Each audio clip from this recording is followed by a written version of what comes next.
Starting Thursday, have a really good opponent coming in southeastern Louisiana who I know a lot about, and a lot of us here on our staff have a lot of history with for sure. What I do know about Southeastern is they're going to have really good players. I do know that. I know Coach Selfo. I think he's a really good coach, and we actually go back years ago. Coach Selfo, Frank actually worked for my dad at one time, and I know he was a really good baseball player here at ULM. But so anyway, our paths have crossed a lot, and I think he's a really good coach. We know a lot about Greg Stevens. He's the new offensive coordinator, the new returning offensive coordinator, because he was the OC there in Southeastern's back-to-back conference championship teams. Went to Eastern Illinois and then actually came back to Southeastern this year. So we're actually trying to go back through some of that film and what they were doing, because we know they would change. We know that they're going to probably change their offense and go to more what Coach Stevens and Coach Selfo are comfortable with, as opposed to what they were doing last year. We also know a lot about Garrett Sashery, who used to coach here at one time, and Garrett's been at University of California with Sonny Dykes, and he came in with Frank as well. Really good football coach. So we know they're going to be well coached. We know they're going to have good players. I know that. When you look at Southeastern and you look at the history of what they've done and the direction they have went kind of with their program, they're entrenched with Power 5 transfers up and down the roster, which they were doing that when I was at McNeese as well. And so they're going to have really good players. I mean, you look at the quarterback, started 14 games at Fresno, so he's got a little bit of experience coming in.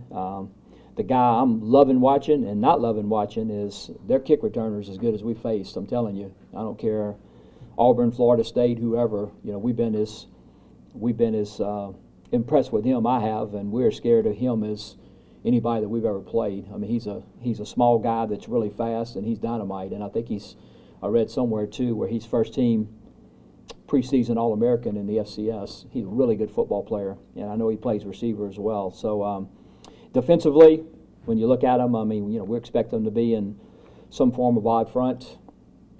They have some new players in the secondary. I know they have one from LSU, one from Indiana, and they have some big guys up front. So, like I said, that's really, we're just trying to look at it with a new staff. And but I said, I know, and I think we've told our players for sure. There's two things I know for sure. Number one, they're going to have really good players, and number two, they're going to be very well coached. And so I guess we'll figure out the rest when they get here, because I mean, anytime you face a new staff and you're just not exactly sure what they're going to do and how they're going to do it. You go on some things that you've seen them do in the past. As coaches, you can't really, we can look at some of their personnel, which we have, but like I said, Southeastern was always one of those teams too that, to me, it was a year-by-year thing when you looked at their program, because they dove so much into the transfer scene that there's a lot of times, even at McNeese, when we played them, I thought I knew a lot about their football team. But when you add the number of guys that they've added through the years, each year, that so sometimes you just gotta. It's a new year, so to speak, when you play them. We did watch a lot too. I did over the summer and watch just to, competed. But I tell you, they certainly had every opportunity to beat Lafayette the first game of the year last year. I think 51-48, but Southeastern actually lined up to go for two at 49-48 to win the game, and intercepted the ball and ran it back and got to Lafayette did and got to 2 points. But they had every opportunity to win that game when you look at it. So we know it's going to be a tough game, and the main thing with us is just trying to get our guys ready, get our guys healthy and feeling good, and get them playing fast. And so anyway, that's been objective. It's always my objective for the first game is it's really more about how you play. I've always said, I mean, which most of you know, I have a high school background, and my younger days, and you go through that, and college football is really the only sport that I know of that the first time you see a different color, it's for real. There's no scrimmage, jamboree, preseason, so I guess on one hand, I always say that I'm just so excited to get started, and on the other hand, you're scared to death because you're trying to figure out exactly what it is you're going to see and stuff. So, but anyway, it makes it interesting, doesn't it? So, any questions? Yeah, to start out, there's a lot of expectations around this season. A lot of folks are excited for this to get going. A lot of reasons for optimism. As a football team, are you all finally excited to get back on the field and try to you know, make some of these things a reality? Yeah, I think we're really excited. I think our players are excited, and you know, and we'll see. I don't, you know, it's. I made the statement before last year. I thought we were going to be better, and we were. You know, I think we have a chance to be better this year. I mean, there's a lot of variables that go into that. I'm just thinking from a talent standpoint, and you know, another year together and all that stuff. I think we have opportunity certainly to have a better football team. You know, we still got to see it, and like I said, there's still some things that, you know, throughout the course of a year, and you know, who knows? I mean, you know, what team you have the first game could be different than, you know, what team you have the 7th or 8th game, you know, just depending on how that goes. But you know, hopefully we've come through August camp, I guess. You know, it's been better, but it's been worse, to be honest with you. You know, in terms of injuries, in terms of stuff, because I've certainly had worse years coming out of August camp. But you know, we've lost a few guys. You know, Roy Williams, we lost for the year. Darian Ford will certainly miss a few weeks. You know, we hope that's all he misses. Josh Peterson, you know, has been out, and you know, will be out. Really, I'm not sure of the timetable there. Jarrell Brown is a reserve corner, and he's been out a few weeks and will miss. So anyway, I'm trying to think of the injury situation. You know, we lost Malik Jackson, you know, another one of our freshmen, but you know, he may have redshirted, I don't know. But anyway, we lost him. We have a freshman running back in Isaiah Phillips, who has been out but should be coming back, and we'll make a decision what we're going to do with him. But like I said, I mean, it's been you know, seen better years, but certainly seen worse in terms of coming out of that. Josh Newton has had a problem here as of recent, and you know, I think he's got opportunity to come back in a week or two if we decide to play him. You know, but it's like I said, I mean, we've only had so far just a couple of the season-ending variety, and hopefully we can get some of these guys back. You mentioned the unknown, and you can. We all do this. There's predictions or whatever going into the season, but is it true then you really don't know until that ball kicks off? I don't. You know, I quit years ago trying to predict what we had, and you know, when you go out and 15 days of spring ball and you're just against yourself, and then you go through the 20, 22, 23 practices in August camp and you just go against yourself, you know. So I quit trying years ago to predict how good we were on offense or defense or anything else. What you hope is that you see some progression throughout camp, you see some competition throughout camp, and you know, you see some guys that are a little bit more confident than they were the year before they played. And so anyway, that's the only way I can really assess it, to be honest with you. I don't know how to sit out there every day and watch our team and say I think we're this or we're that. But like I said, the only thing I will say, and maybe I'm wrong, but I think we have an opportunity to have a better football team. I think our talent has improved. I think we're a little bit bigger than what we have been. I think we're a little faster than what we have been. And you know, but still, I mean, it boils down to everything does is that ball kicks off at 7 o'clock Thursday night. We have to play good, and it all still boils down to the game does and how you execute for those 60 minutes on any given night. And you know, that's the bottom line. And hopefully, I think we'll be ready, and hopefully we execute the way I think we can. You mentioned Josh. I know there's no timetable for him coming back, but Josh Peterson. But do you expect to have him back at all this season? You know, I don't know. I haven't asked. And you know, he's back out. He can't have contact, but he's back out and moving around. He's got his helmet on. And I think the main thing with Josh is that you know, with all of us, is that he's back with a smile on his face and appears to be, you know, the old Josh. And that's the main thing we wanted, you know, because it was very scary. I know it was for his family and you know, people that love him like we do, you know, to see him kind of, you know, go through those summer months, and he's just not the same Josh, you know, and stuff. And but he looks like he's getting closer to that when you look at him, and you know, every day, and looks better. He's gained a little bit of weight. That big old smile's back on his face, moving around and stuff. And that's the main thing we wanted. I mean, I want to see him get better and, you know, be the young man that he was. You know, we'll worry about the player later. You know, Coach, I know you said that you've had better years or worse years when it comes to injuries, but the fact that you have a lot of defensive guys from last year back healthy, kind of knock on wood. You know, how do you kind of approach that? How do you feel about that? It feels great. I mean, to get guys back that we didn't have, you know, well, I say that several of them we didn't have most of the year. But, you know, you kind of forget, really, and you go back because you see these guys every day. A guy like Colin Turner, you know, you forget that he missed pretty much every game but Memphis. Lou Kettrick missed pretty much every game for Memphis. But getting those guys back, a guy like Nick Ingram, you know, who got hurt, I think, in the Lafayette game, Marquise McCray, who got hurt in the Lafayette game, you know, just seeing those guys back and moving around. But like I said, once you get into it like we get into it, I kind of forget, you know, that they were actually out at one time, you know, like last year and stuff. You know, Logan Latin looks healthy. Hopefully, you know, he can stay healthy and play the way we think he can play. Another guy that's had a really good camp is Tyler Lamb, and Tyler hasn't been healthy since he's been here. And I mean, if you look at it, I think day 3, I think the first day we actually had on any shoulder pads when he came here as a freshman, he tore his ACL. And then last year during August camp, he had the stress fracture and missed the first 7 or 8 games and came back and limped the last 4.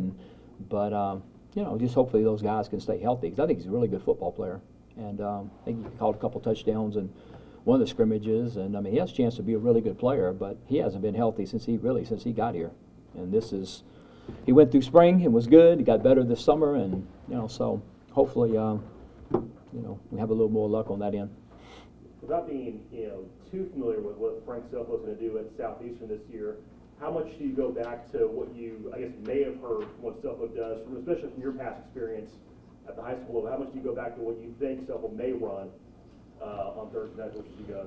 Well, I mean, you have kind of 2 things really. You go back and look, and you know, Frank was the OC at UTSA last year, and so you know, we go back and you look at some of what they were running, but then you know, Greg Stevens is staying on as the OC, so it's really 2 different offenses. Frank was more of a pro style guy, and then you know, Greg is a lot more similar to us really when you look at it, and so. But all you can do is prepare, and I think you know, that's no excuse. Our guys have seen it, and we showed it to them. We showed them really the basics of what we think's gonna be there, and you just have to adjust. A lot of returners on both sides of the ball. Do you kind of just dive back into the playbook where you guys kind of ended last year, adding things on, or do you kind of start back from the beginning with the base, if that kind of makes any sense to you? I mean, you always start over and start back, but you know, what we want to be able to do, what Coach Kubik wants to do, obviously, and Coach Collins and our whole staff, I mean, you have to get a little better. And so, you know, we went back and even from an offensive standpoint last year, we had some success last year from an offensive standpoint, but how can we get better? You know, you kind of go back at the end of every year, and you know, always call it the good, the bad, and the ugly, you know, and you break it down and you keep the good, and, you know, if you got to make a decision on the bad if you think you can make the bad better, and you definitely get rid of the ugly, you know, and stuff. And so we did that. I mean, when you look at us, I think we're going to look, you know, pretty close to what we did. But you know, we've added some stuff and did some stuff in there that we think could help us out, and you know, especially from a run game standpoint. And we've done the same thing defensively. We went back and looked at it, and because ultimately, I mean, I've done this a long time now, and I don't know. I mean, I've been involved with offense really my whole career. Coach Kubik is doing it now, but you know, I did about, I don't know, run a bunch of offenses, a bunch of different kind of offenses. But the main thing is for me has always been is you have to give your kids the best chance they can to be successful, and our job is to adjust whatever we have to do to help them. And you know, that goes back to, again, to my background in coaching and high school and FCS and here, whatever, and what I've always tried to do is go get the best players, and then we have to adjust what we do to fit the players and not the other way around. And so, you know, we break down our players and see what we think they're good at, and the ultimate goal for us is to, as a coach, is to put them in position to be successful, and that's what we have to do. So, you know, with that being said, there's going to be some things that change every year because we're going to adjust to the players that we think we have. And with an FCS history, what's kind of the mindset movement into a game like this where you kind of play up and level here? I know what their mindset is, and you know, I know what I hope ours is, and I'm pretty sure, knowing Coach Selfo and knowing Southeastern and knowing the success they've had, they are extremely excited, and I know we always were. I mean, and we couldn't wait. And look, and I told the players that. It's certainly no, you know, not bragging or anything else, but we never lost to a Sun Belt team when I was at McNeese. You know, well, we couldn't wait. You know, really, you know, let's go. You know, and so I mean, those were opportunities for us, and you know, opportunities for that we felt like to go in and, you know, and whatever, up, if that's what you called it, playing or whatever. But I always knew we had as good of players as those teams we were playing, and we look forward to it.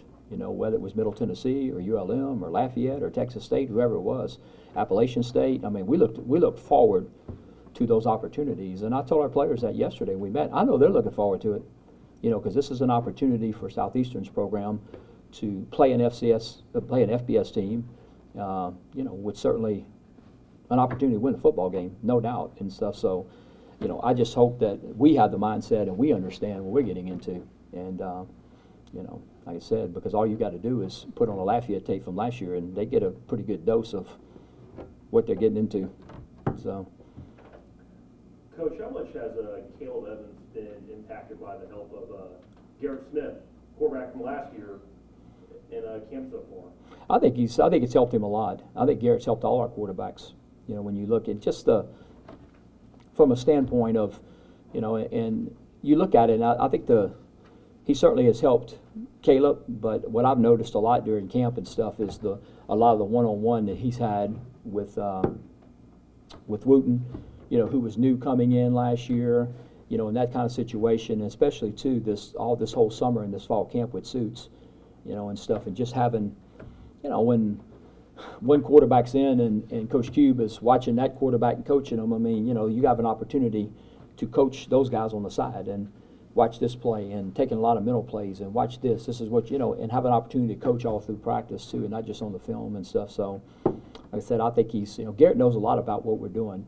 You know, he and Coach Kubik got a great relationship, and he knows a lot about what we're doing, a lot what Coach Kubik wants, and I think anytime you get that, that's just a plus. What's going on with Chase Day right now? When you start talking about? I don't know. It's you know, right now he's been limited here lately and stuff in terms of what we're doing, and we're just going to kind of play that by ear, really, to see you know, how many reps he gets or he doesn't get and stuff. We're kind of working him back in. He is practicing. Mm-hmm. Yeah, he's been out every day. Well, yeah. Other than, you know, limping around some, but yeah, he's been out. Contact or no contact? No, he's had contact. I know you probably don't have too much concern about it, but team kind of rolling out the new uniforms here. What do you think that's going to be like for fans to see? Well, I'm excited about it.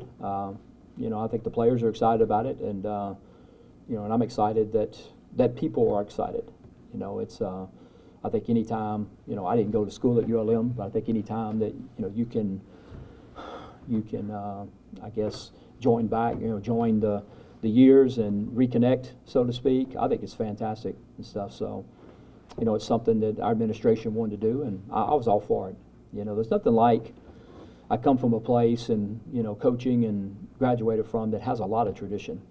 And I mean, there's just some things that were, you know, the way the uniform looked, the way you know, but, you know, when I came here, I didn't look to change that. I mean, that was McNeese, and that was something that it belonged, you know, to me, tradition and logos and colors, they belong to the players. You know, they belong to the place, not to the coach, you know, and stuff. So, anyway, I'm excited about it. Like I said, there's certain things that we do here that we didn't do at McNeese. You know, one of the things at McNeese is it was just tradition. You didn't put the name on the back of the jerseys. So you know what? We didn't put the name on the back of the jersey. But when I came here, I don't have anything against names on the back of the jersey. Yeah, I mean, good. Put your name on the back of the jersey. But that's just something that they didn't do at McNeese. And look, I honored it because that was something that was passed on. And you know, if you look at McNeese, I mean, they're going to wear a royal blue jersey with gold pants at home, and then they're going to wear a white jersey with the same gold pants on the road. That's just how they do it. And so McNeese has done it, and I respected that. You know, I respected that at every high school I went to, and I respect McNeese, and I respect what ULM wants to do, because to me that doesn't belong to the coach. That belongs to the people that have played, the young men that have come through, and to the school and all that. And so I've never gotten into putting my stamp, so to speak, on it because it's not mine. Anything else for Coach? Thanks, guys. Thank you.